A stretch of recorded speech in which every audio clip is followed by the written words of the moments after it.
Hi, everyone. This is Jen Bogdan. We're here with the Governor, Dr. Alexander Scott, and Director Smiley. We'll take your follow-up questions. The conference is now in talk mode.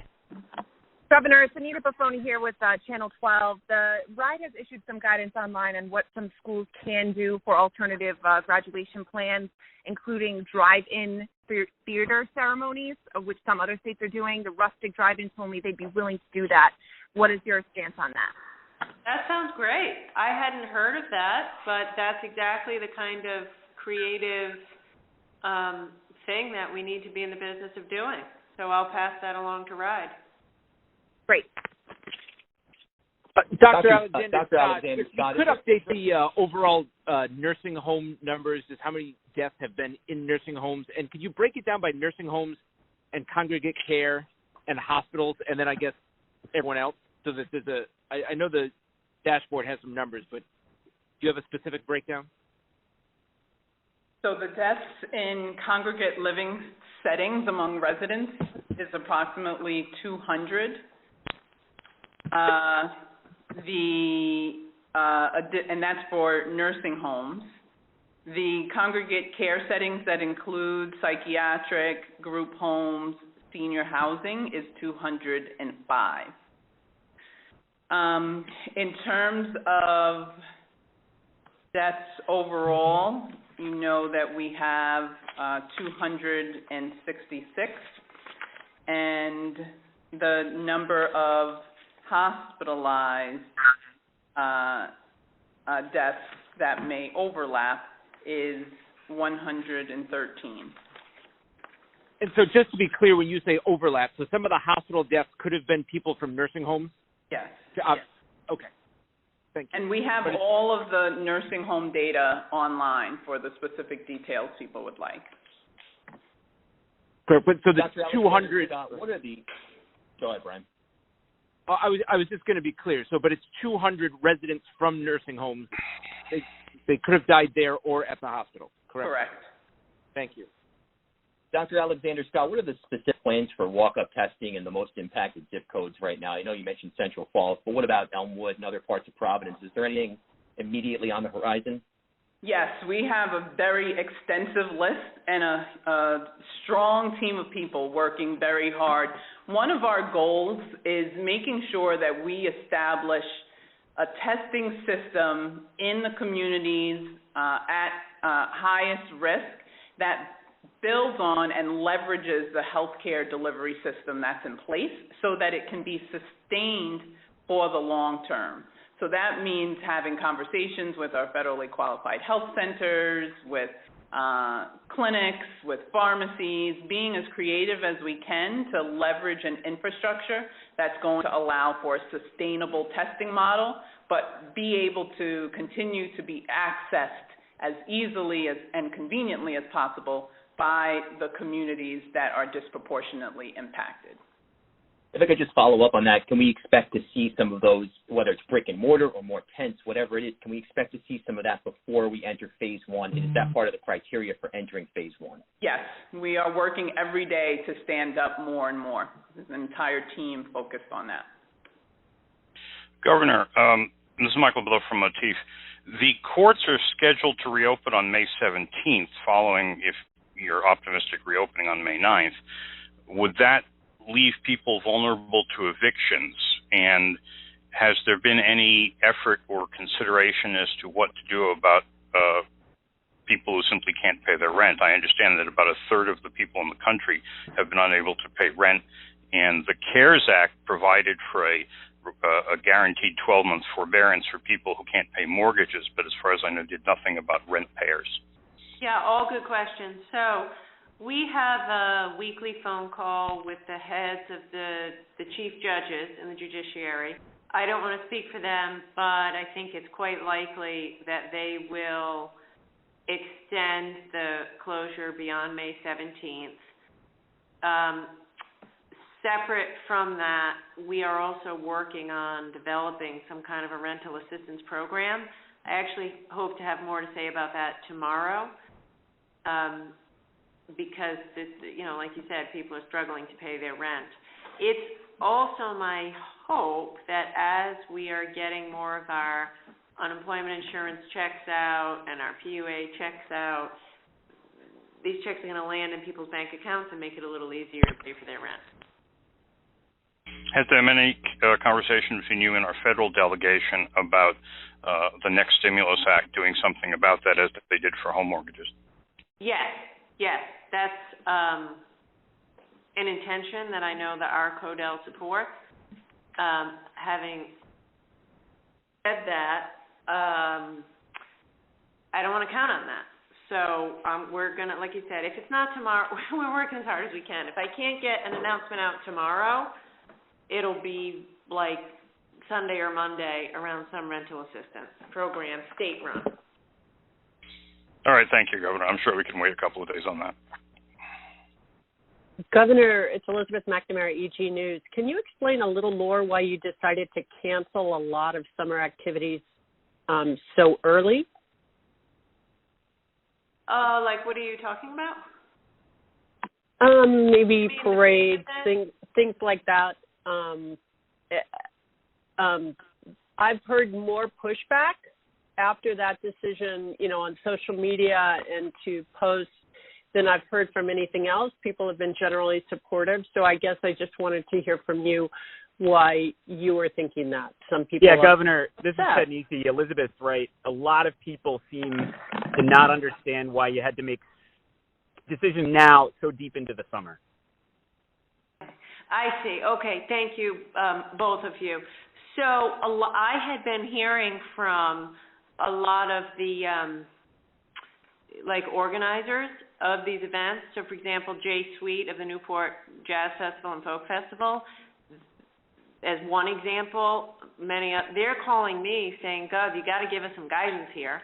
We need to know, because they're incurring expenses now.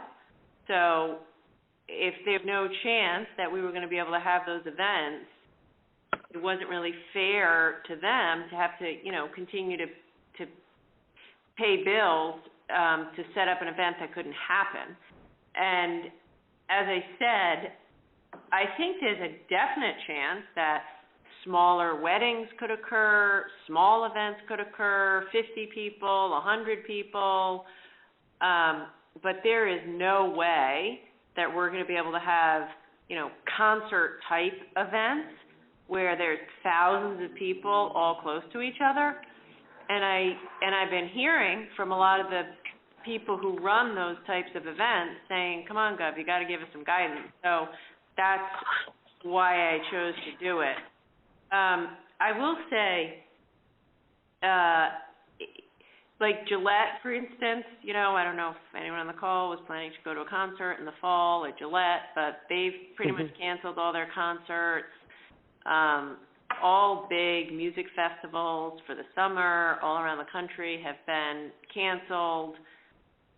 So I don't know, it just felt like I had to give guidance to these business owners.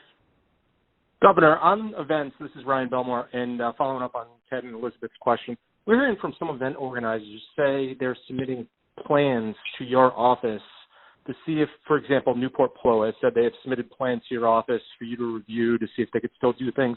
Are you encouraging event organizers before canceling everything to review it with your office to see if there's any possibility, or do you just not have the resources to do that? We will definitely do that, absolutely. And as I said, maybe I should make a further announcement because I'm hearing you guys. I mean, for example, one thing we were talking about, the Bristol Parade. I know for sure we cannot have a Bristol Parade with 100,000 people or even 1,000 people. But I also know it's the longest running 4th of July parade ever in history. And, of course, we will look to do a massively scaled down, version. So I feel so bad. Someone on this call the other day said that they were having a wedding, and I was thinking, well, maybe have the wedding, just do it with 50 people. That was Ryan, Governor. Ryan. So I was like, have your wedding. Pick your 49 favorite people and have the wedding. But I just know that if you were planning on a 1,000-person concert or festival or something, it isn't going to happen. And there's people now who are incurring bills signing up vendors and acts to get ready for July and August, and I don't know, I didn't have the heart to let them pay those bills knowing that they weren't going to be able to do it. Governor, with that being said about beaches, I have a two-pronged question for you. I had a viewer reach out who was kind of concerned about how you mentioned weddings could have 50 people, but beaches, it's unclear what your capacity is on that right now. So I'm sorry. Can you repeat that, please? Because there's background noise and I can't hear you. Yeah, a viewer had reached out. She was concerned about capacity at beaches since you had said that you might consider weddings of 50 or more, but then what would that look like for beaches? And then my follow-up on beaches is, with people driving to the beaches, how are you going to ensure that there's not mass chaos of people being turned away if there's, only a certain amount of spots available on the beach? This is what we have to figure out. Like, this is what makes my job, this is a tough job I have right now. Because there's nothing, I don't know. We're going to have to figure it out together. I didn't make any announcements about beaches. Fortunately, we have some more time. I do know that in Florida, they opened the beaches and too many people went, and then they had to reverse the decision and close the beaches. So, which is, by the way, not at all critical of Florida. It's just evidence of how hard this is. It's just really hard. So we're going to have to do the best we can. Honestly, we'll probably have to, the thing is going to be start really, really slowly and then build up. That's going to be my guiding principle through the whole thing. Start slowly and build up and be flexible. Because if we try something that doesn't work, we'll have to try something else. Nobody's ever done this before. And I'm going to try my best. Would you consider a virtual platform for people to get spots at the beach? Go ahead with the follow-up. Would we consider a virtual platform for signing up for a spot at the beach? Maybe, yeah, maybe. All these things, like an appointment system. Yeah, all this is under consideration. Absolutely.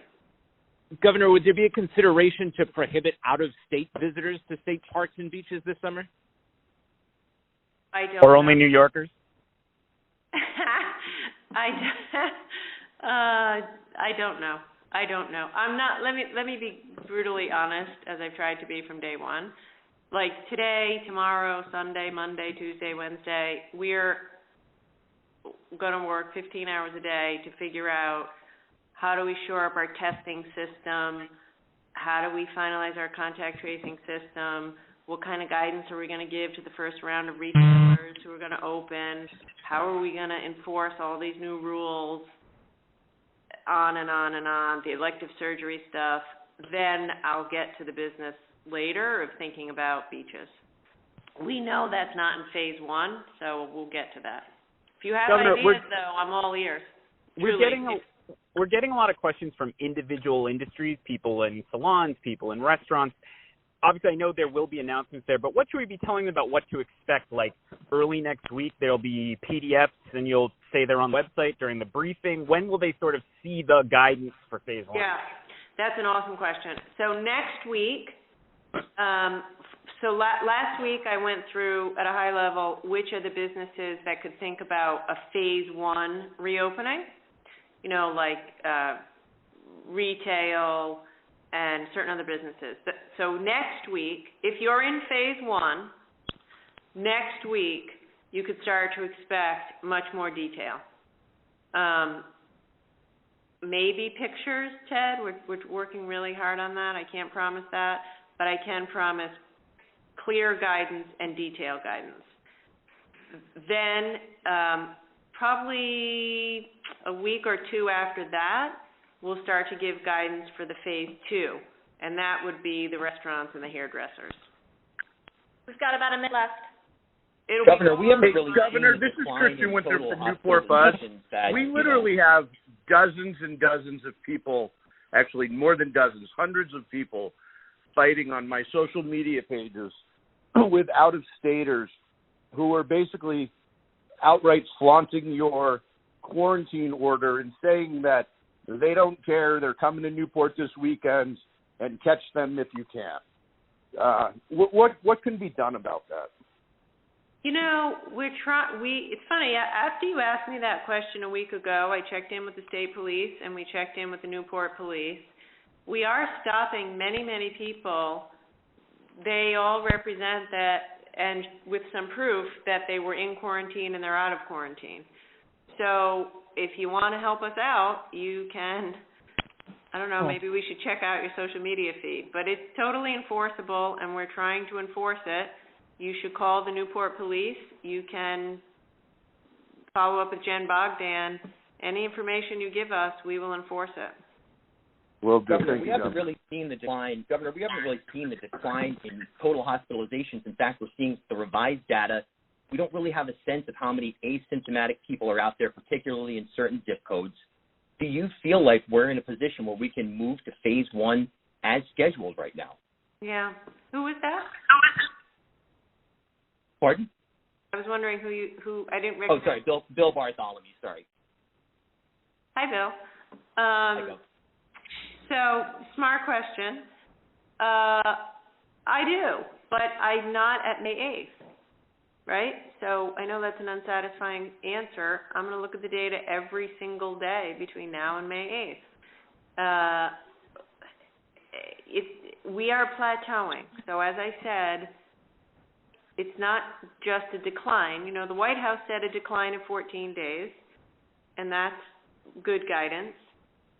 But there's other public health people who are advising me and advising states that say if you're in a long-term plateau, then that's good too. Also, you have to remember we've been increasing our testing every single day. So obviously you'd see more cases, hospitalizations, it's true, but we're in touch every day with the hospitals, we're in touch every day with the Department of Health. If we stay stable, if we ramp our testing, we have a lot more work to do on the testing. Like we're launching a whole bunch of new walk-through clinics right now as we speak. So we're going to look at all that data and all those potential hotspots in Central Falls, in Woonsocket, in Newport, in East Providence, all over the south side of Providence. If it looks good in a week, then yes. If it doesn't, and we see data that makes us nervous, then we'll wait another week. All right, thank you guys. To follow up, it's a judgment call, and it stops at your desk, Governor. You're going to assess the data and then make a judgment call, essentially whether or not you can move to May 8th. Yes, but I want to emphasize it's not willy-nilly. I mean, I put out the 6 different factors. That was in the presentation I made a week ago or so-ish. There's 6 different factors. There's data behind every factor. It'll be a consensus. It's not like I sit around and make these decisions on my own. I'll listen to Dr. Scott. She'll call Dr. Birx. You know, it'll be in great consultation. You know, we talk to the people at Johns Hopkins, talking to the people at Brown, talking to our advisors on our testing committee. But yeah, at the end of the day, it's a judgment call on the basis of all this data, and doing the best we can. To follow up on enforcement, Governor, how do you see the balance between hard enforcement and soft social pressure? That's really a personal opinion of yours. Yeah, we're going to need both. I'm a believer in peer pressure. So, which is to say, you know, I think that in, let's say, for example, among hairdressers, I'll just pick on them for half a second, you know, there'll be certain regulations that'll have to be followed, and if you're not followed, there'll be some kind of official punishment, maybe a fine, or we're still working through all that. However, above and beyond that, I'm going to be relying on the hairdressers who are following the rules to put pressure on everyone else, because it's in the good of the whole industry for everybody to be following rules. I want to say one last thing, and I know we have to wrap up. All these questions around how are you going to know on May 8th? What if you're not there on May 8th? They're very fair questions, and you could say to me, well, if you don't know if we're going to be ready, why did you start talking about it 5 days ago? And the reason is because and I made that call. That was my decision, and time will tell if it was a good one. I just decided that businesses needed some time to get prepared. I think that this is going to be this is like a huge psychological change. It's a business process change. It's, they're going to have to be getting more masks, thinking about cleaning supplies, thinking about their staff, thinking about how to screen people before they come into the office. So I made a decision to tell people, okay, look, if everything goes well, in 2 weeks, you'll be starting to get back to work. So use these next 2 weeks to get your brain around that and start making plans. There's a very real risk and possibility that when we get there, we're not going to be able to do it because the data won't show that we're, in a good enough place, in which case we'll have to kick it back a week. But I guess I'll end by saying what I've said so many times, I never have a good option. These are all, you try to make the best, play the hand that you've been dealt, and this is a tough hand. So in the interest of sharing with you guys very candidly how I think about things, that's how I thought about it. All right. Thank you, guys. We'll be back tomorrow.